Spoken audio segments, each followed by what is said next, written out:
Hello everyone, this is Amritpal, founder of Amritpal vision. एक दिन में 24 घंटे में दुनिया बदल सी गई हो ऐसा महसूस हो रहा है। हजारों कॉल आए अमृतपाल विजन में related to 3 major changes in Canada student visa, post graduation work permit and spouse open work permit.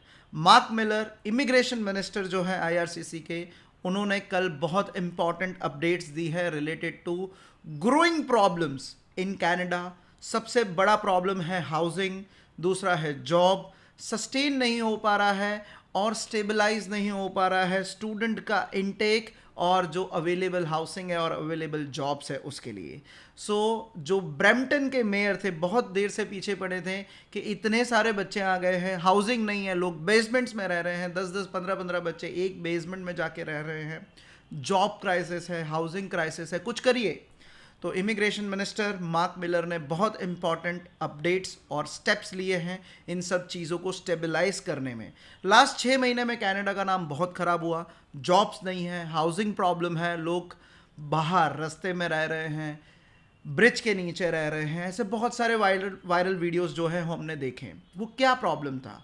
बहुत प्रॉब्लम ये आया कि बहुत ज़्यादा स्टूडेंट्स चले गए कनाडा में, बहुत ज़्यादा, और एक ही एरिया में गए, that is GTA, greater Toronto area. भर भर के स्टूडेंट्स गए और सब स्टूडेंट्स का यही डिमांड था कि हम टोरंटो में जाए, हम जीटीए में ही जाएं।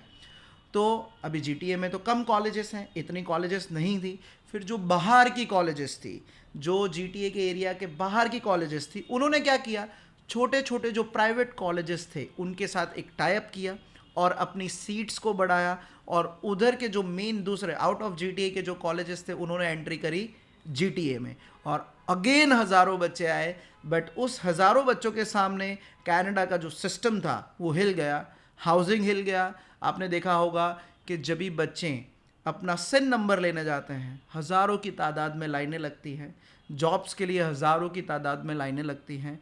क्यों? क्योंकि एक प्रोग्राम था, public partnership programme, public private partnership programme.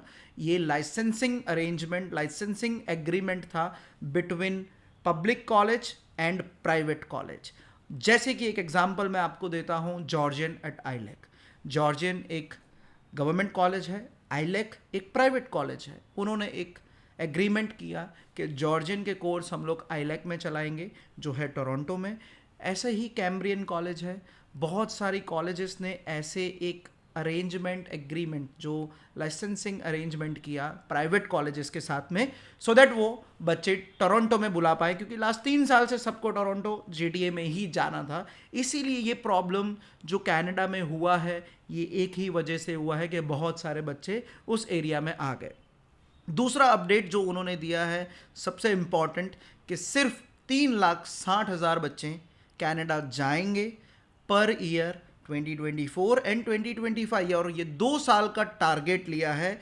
इसको बोलते हैं एक स्टेबलाइज जो इमिग्रेशन है वो करने के लिए, कि 2 साल का टारगेट रहेगा इनका। 3,60,000 का कैप रखेंगे और बाद में चेक करेंगे कि ये सही डिसीजन लिया है, फेयर डिसीजन है। अगर यस तो उसको कंटिन्यू करेंगे, अदरवाइज 2025 में फिर से चेक करेंगे कि हमको नंबर बढ़ाने हैं कि और कम करने हैं। हो सकता है 3,60,000 से नेक्स्ट ईयर 25 में कम नंबर हो, या तो बढ़ भी सकते हैं। और 2023 में जितने स्टूडेंट गए उससे 35% कम बच्चे इस साल जाने वाले हैं। सो ये एक अपडेट था। दूसरा अपडेट ये है कि जो स्पाउस वीज़ा है वो अभी कौन जाएगा, स्पाउस वीज़ा में कौन एलिजिबल होगा, उसके बारे में हम लोग डिटेल में बात करेंगे इन 5 से 6 मिनट की वीडियो में। जल्दी ट्राई करूंगा कंप्लीट करने के लिए, और बाकी के जो आपके पर्सनल डाउट है जरूर कमेंट में लिखिए, बहुत इंपॉर्टेंट है आपके करियर के लिए। सबसे पहले हम लोग चालू करेंगे जो मार्केट कैप है, 3,60,000 स्टूडेंट्स ही जाएंगे 1 साल में, और उसके बाद वो कैप बंद हो जाएगा। और जो पहले होता था लास्ट 6 महीने में, आपने देखा 10 बैकलॉग, 20 बैकलॉग, 50 बैकलॉग वाले बच्चे का भी वीज़ा हमने अमृतपाल विजन में करवा के दिया। 10 साल के गैप के साथ भी हमने वीज़ा करवा के दिया। तो वो अभी शायद पॉसिबल ना हो पाए, और वो चाहेंगे कि अच्छे स्टूडेंट्स आए, अच्छे स्टूडेंट्स को चांस मिलना चाहिए। तो जो 40-50 बैकलॉग वाले जो बच्चे हैं उनके चांसेस थोड़े कम हो सकते हैं, ये मेरा मानना है, मैं गलत भी हो सकता हूँ।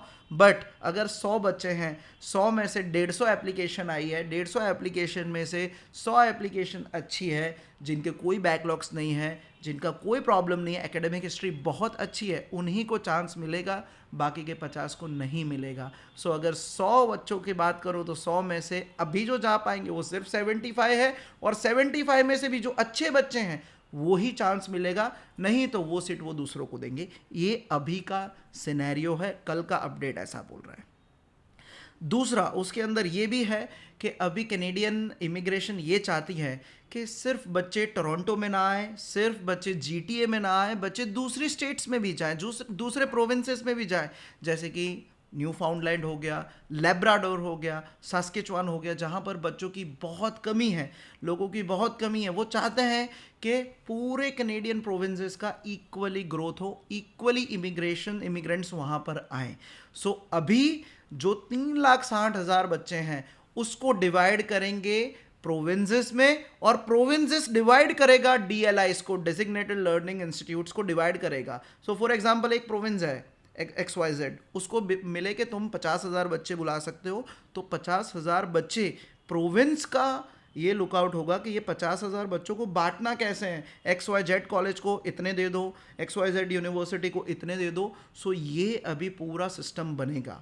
दूसरा इन्होंने सबसे इम्पॉर्टेंट जो अपडेट दिया है दैट इज़ एक पोर्शन कैप, और उसके साथ में अभी आपको एक लेटर लगाना पड़ेगा, letter of attestation, authorisation letter from that particular province.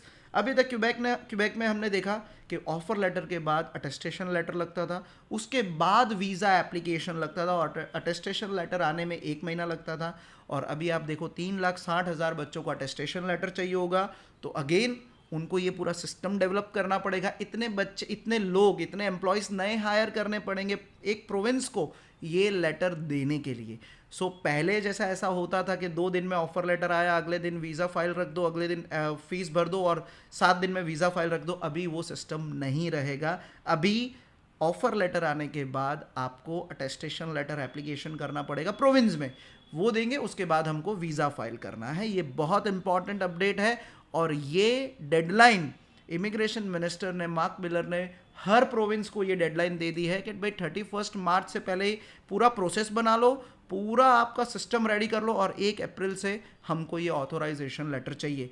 ये क्यों हुआ आपने देखा होगा, अभी प्रॉब्लम हुआ था, 700-800 बच्चों का डिपोटेशन हुआ, फेक ऑफर लेटर, क्योंकि फेक ऑफर लेटर लेके यहाँ से गए और वहाँ से उनको वापस भेजा। इसमें अगेन नाम कनाडा का ख़राब हुआ, ठीक है, एजेंट्स ने तो जो करना था उन्होंने करा, उनका नाम खराब हो गया, उनको पकड़ लिया, उसका जाने दो।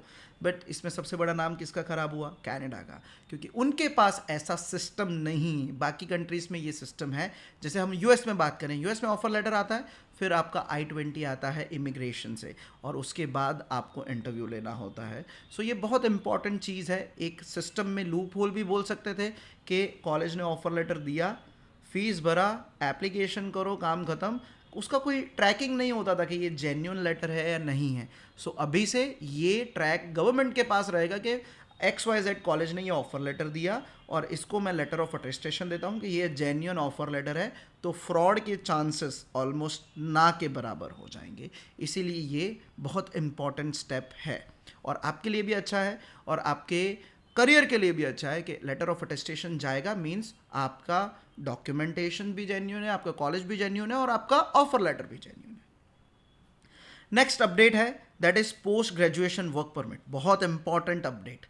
पोस्ट ग्रेजुएशन वर्क परमिट अभी उन स्टूडेंट्स को नहीं मिलेगा जो उन कॉलेजेस में जाएंगे जो अंडर है पब्लिक प्राइवेट पार्टनरशिप प्रोग्राम्स, जो लाइसेंसिंग अरेंजमेंट्स इन्होंने किए थे कि एक कॉलेज है पब्लिक, उनको जीटीए में एंट्री लेने के लिए एक प्राइवेट इंस्टीट्यूट के साथ उन्होंने कोलैबोरेशन किया और छोटे से कैंपस में उन्होंने हज़ारों बच्चे बुलाए। अभी देखो एक कॉलेज होता है, राइट, जितनी भी चीज़ें, जितनी भी फैसिलिटीज़ होती है, गवर्नमेंट पहले उनका पूरा R&D करती है कि अगर इस कॉलेज में इतने बच्चे हैं, उनको इतने सेन नंबर देने हैं, उनको ये चीज़ें, हमको हाउसिंग प्रोवाइड करना है, राइट, उस हिसाब से पूरा सिस्टम डेवलप होता है। अभी एक छोटे से कॉलेज में, छोटे से इंस्टीट्यूट में आप हज़ारों ऑफर लेटर दोगे और उसके सामने तो सिस्टम काम ही नहीं करेगा, क्योंकि अगर एक इंस्टीट्यूट है जिसकी कैपेसिटी है सिर्फ 100 बच्चों की, उसमें से 3,000 बच्चे आ गए तो कहाँ रहेंगे?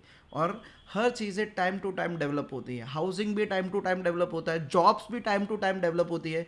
तो ये कनाडा का नाम बहुत ख़राब हुआ कि जॉब्स नहीं है। कहाँ से होगी? एक कॉलेज में जहाँ पे 100 बच्चों का रिक्वायरमेंट है, 300 बुला लिए, 3,000 बुला लिए, तो जॉब्स कहाँ से मिलेगी? नहीं मिलने वाली है। तो इसमें जो सिस्टम के लूप होल थे लिखा हुआ है नोटिफिकेशन में कि ये लूप होल्स को हमने ट्रैक किया और उसको बंद कर रहे हैं। तो फ्रॉम 1 सितंबर 2024 ऐसी कॉलेजेस में आप जाओगे, ऐसी पब्लिक प्राइवेट पार्टनरशिप प्रोग्राम्स में आप जाओगे तो वीज़ा आपको नहीं मिलने वाला है। और means post graduation work permit नहीं मिलेगा। वीज़ा आप लेके जाओ, उनको कोई फ़र्क नहीं पड़ता है, आप आओ, कोर्स अच्छा लगता है, बट अगर आपको पोस्ट ग्रेजुएशन वर्क परमिट नहीं लेना है तो उनको भी कोई प्रॉब्लम नहीं है। बट हम क्यों जाएंगे ऐसे कोर्सेज में जहाँ पे PGWP ना मिले? तो आप ट्राई करिए, अवॉइड करिए उन कोर्सेज में अप्लाई करना। अगर आपको उन कॉलेजेस की और कोर्सेज की लिस्ट चाहिए, कमेंट करिए सेक्शन में, और कमेंट करिए आपका क्या रिक्वायरमेंट है और कौन से कोर्स में आप जाना चाहते हो, और हमसे पहले एक राय ले लीजिए कि अमृत, मेरा ये प्रोग्राम है और मुझे ये बताया गया है, क्या मैं इसमें जा सकता हूँ? कमेंट करिए, उसमें हम लोग आपको जवाब देंगे। और गुजरात का सबसे बड़ा यूट्यूब चैनल है और उसके अंदर हम लोग 3 से 4 बंदे ऑलवेज एक्टिवेट रहते हैं स्टूडेंट्स को जवाब देने के लिए, सो दैट ऐसा ना हो कि एक छोटी सी चीज़ आप मिस कर जाओ और फ्यूचर गया आपका। ऐसा नहीं होना चाहिए। दूसरा इंपॉर्टेंट अपडेट के बारे में बात करेंगे, स्पाउस ओपन वर्क परमिट। बहुत इंपॉर्टेंट है, ध्यान से सुनना, कुछ भी डाउट है कमेंट में ज़रूर डालना। अभी तक ऐसा हो रहा था कि 12th के बाद वाला स्टूडेंट भी अपनी स्पाउस को लेके जा सकता था, बट ये कहीं ना कहीं उनको पता चल गया कि ये फेयर प्रैक्टिस नहीं है, क्योंकि जो बच्चे ऑलरेडी उधर गए हैं उनको 20 घंटे का अलाउड है, 20 आवर्स अलाउड है काम करने के लिए, बट जो स्पाउस आता है वो फुल टाइम कर सकता है। तो स्टूडेंट्स को अपॉर्चुनिटी कम मिलती थी काम करने की, और जो स्पाउस वीज़ा आते थे, ओपन वर्क परमिट वाले आते थे, वो फुल टाइम काम करते थे और उसमें कोई रोक टोक नहीं था। तो उन्होंने ये कैप सेम, क्योंकि यूके को भी यही प्रॉब्लम हुआ, भर भर के स्टूडेंट यूके में गए 2019, 20, 21, 22, 23 में, और हज़ारों बच्चे गए यूके में। और इसी 2024 में उन्होंने जैन 2024 में यूके में भी बंद कर दिया कि अगर आप बैचलर्स प्रोग्राम में आओगे या तो उनके लिस्ट ऑफ कोर्सेज में आओगे तो आपको अभी स्पाउस वीज़ा नहीं मिलेगा। सेम उनके नक्शो कदम पे चला है कनाडा कि अगर आप बैचलर्स में जाते हो, वीज़ा नहीं, आप अपनी स्पाउस को नहीं लेके जा सकते जब तक उनका कोर्स ख़त्म नहीं हो जाता है। और मास्टर्स में जाते हो, और मास्टर्स में भी 2 कोर्सेज है कनाडा में, एक है post graduation diploma for 1 year और post graduation diploma of 2 year. कोई भी डिप्लोमा, जो कोर्स के बीच में डिप्लोमा लगेगा उसमें आप अपनी स्पाउस को नहीं लेके जाते हो। वंस अगेन, 12th के बाद कनाडा जा रहे हो, अंडर ग्रेजुएट कोर्स में स्पाउस को नहीं लेके जा सकते। बैचलर्स के बाद कनाडा जा रहे हो, डिप्लोमा प्रोग्राम्स में जो 2 इयर्स पोस्ट ग्रेजुएशन डिप्लोमा होता है उसमें भी नहीं लेके जा सकते। सिर्फ मास्टर्स प्रोग्राम है और doctoral programme, that is PhD, उसी में आप अपने स्पाउस को लेके जा सकोगे। वंस अगेन, कोई भी डाउट हो पूछिए, और जो बच्चों की फाइल लगी हुई है जिन स्पाउस की, उनको टेंशन लेने की ज़रूरत नहीं है, क्योंकि उनमें लिखा हुआ है। और लास्ट 4 महीने से ये प्रॉब्लम है कि वो लोग रिजल्ट्स नहीं दे रहे हैं स्पाउस वीज़ा में, क्योंकि ये सब प्रॉब्लम्स और फेयर प्रैक्टिस वो लोग चाहते हैं। इसीलिए जो पहले 28 दिन में वीज़ा आता था स्पाउस वीज़ा, आज 4 महीने में भी नहीं आ रहा है। सो ये कब से होने वाला है, ये लोगों को डाउट है बहुत बड़ा कि सर ये आप बताइए कि स्पाउस ओपन वर्क परमिट हम लोग कब से अप्लाई नहीं कर सकते। तो ऐसी कोई क्लियरिटी नहीं दी है, बट वो क्लियरिटी हमको देखनी पड़ती है नोटिफिकेशन में कि वो क्या है। सो हमने जो ये पूरा नोटिफिकेशन है उसको हमने क्रैक किया है, that is in the weeks ahead, mix आने वाले वीक्स में आप एलिजिबल नहीं होंगे अगर आप बैचलर्स प्रोग्राम में जा रहे हो या तो डिप्लोमा प्रोग्राम्स में जा रहे हो अपनी स्पाउस लेने में। हम चाहते हैं कि इसी वीक में आप अपनी फाइल लगाइए, रिस्क लीजिए, क्योंकि ऐसा लिखा नहीं हुआ है कि आज से बंद हुआ रहा है, ऐसा लिखा हुआ है कि फ्रॉम कमिंग वीक्स हो सकता है अगले वीक में वो नया नोटिफिकेशन निकाले और बोले कि बंद। तो आप ट्राई करिए, इसी वीक में रखिए, संडे तक आप अपनी फाइल रख दीजिए। जो बैलेंस है डोंट वरी, जो डॉक्यूमेंटेशन है सिर्फ एक बार आप फाइल लगा दीजिए, जैसे जैसे डॉक्यूमेंट्स आते जा रहे हैं ऐसे अपलोड करते जाइएगा। बहुत इंपॉर्टेंट ये जानकारी आपको कोई नहीं देता है, कोई नहीं देगा। जस्ट आई बिलीव कि आप मेरे सब्सक्राइबर हो, मेरे फॉलोअर हो, मेरे चैनल पे हो, तो मैं चाहता हूँ कि इनसाइड अपडेट आपको दूँ। इनसाइड अपडेट में ये है, आप अपनी फाइल लगा दीजिए इस वीक में, और जो डॉक्यूमेंट रहता है लगा दीजिए। आपके कंसल्टेंट को बोलो कि भाई तू मेरी फाइल लगा दे अभी, बाद में जो डॉक्यूमेंट है उसको आप अपडेट करते रहिएगा, अपलोड करते रहिएगा। वेब फॉर्म करके एक चीज़ आती है, वो भी बता दे रहा हूँ, कोई नहीं बताता है। वेब फॉर्म में आपका कुछ भी डॉक्यूमेंट मिसिंग है उसको अपलोड करो। सो गाइस प्लीज़ आप अपना स्पाउस ओपन वर्क परमिट इस वीक में रखिए। अगर आपको अमृतपाल विजन को कांटेक्ट करना है, कल शाम के 7 बजे तक हम लोग न्यू एप्लीकेशन एक्सेप्ट करेंगे related to spouse open work permit, और सैटरडे तक आपको फाइल रख के देंगे। जैसे कि आपको पता है आरसीआईसी जो लॉयर्स होते हैं उनके भी रिजेक्शन केसेस हमने अप्रूवल करा के दिए हुए हैं। मेरे यूट्यूब चैनल पे जाके देखिएगा। ऐसे 10 से 15 वीज़ा से जो स्टूडेंट भी हो गए और स्पाउस ओपन वर्क परमिट में हो गए, जो कनाडा में बैठे लॉयर नहीं लगवा सके, उसको हमने लगवा के दिया है। तो टेंशन मत लीजिए, रिस्क लीजिए और इसी वीक में एप्लीकेशन करिए। और कैसे करना है वो मैं आपको बताऊंगा। कॉन्टैक्ट करिए अमृतपाल विजन को। See you soon and bye bye.